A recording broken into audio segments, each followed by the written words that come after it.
Bây giờ này bùa thì nó phải nè anh béo chúng ta. Tê cho chụp qua đấy. Nè, nó sao nó. Cho chơi cái tua. Cho này man chúa phải tao xiên à.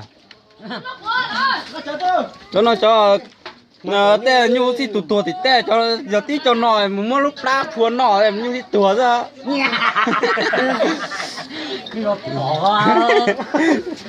Nhu thế chưa? Nhu tao tùa tí thò lúc đá này nó lúc đá tại nhu nó chỉ lấy rau nhu.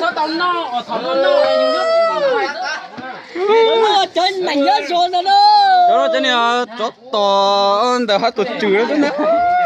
Cho anh chơi một đeo cú sách của tôi bao đi xuống này nhớ rồi hai tụt chửi chứ. Bây giờ nhìn nó bên này anh béo thế nào rồi, nhìn nó tỉnh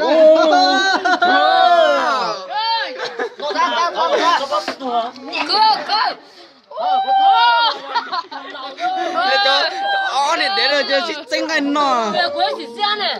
Dạ. Luôn trước được coi trâu đá thì tôi nó bé.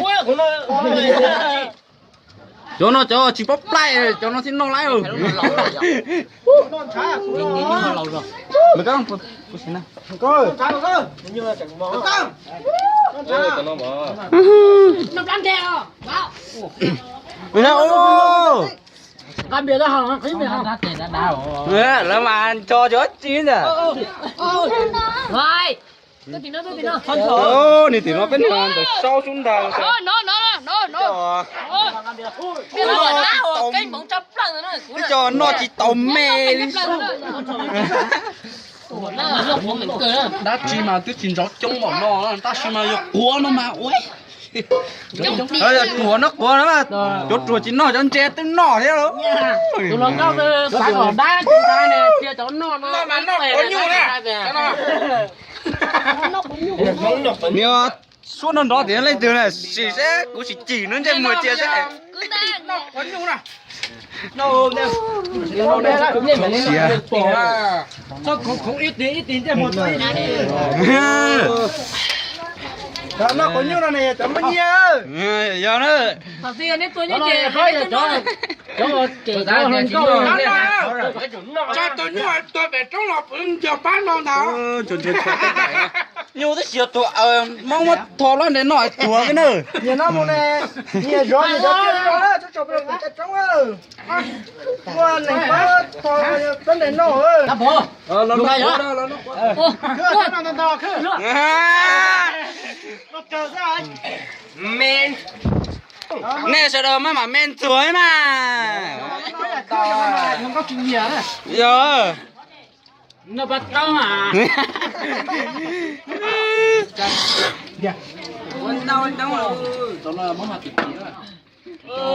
Ô, tên này mẹ nó chẳng nói nào. Ôi, cho nó. quá.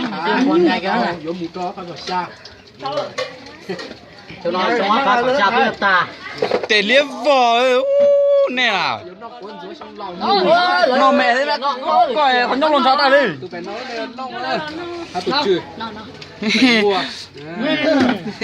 Ô, tôi cú tính rồi tao nữa tụ tan tao nhu xuống nào rồi. Cho tụi nó quá nè. Với tiền.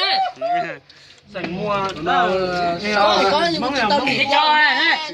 Nó chờ cho chia. Tôi tin là nó chọn đào nó lúc này gửi. Cho một chi còn sót cho biết nói mà. nếu chỉ cho cái lề thì nó chỉ cú nào nữa.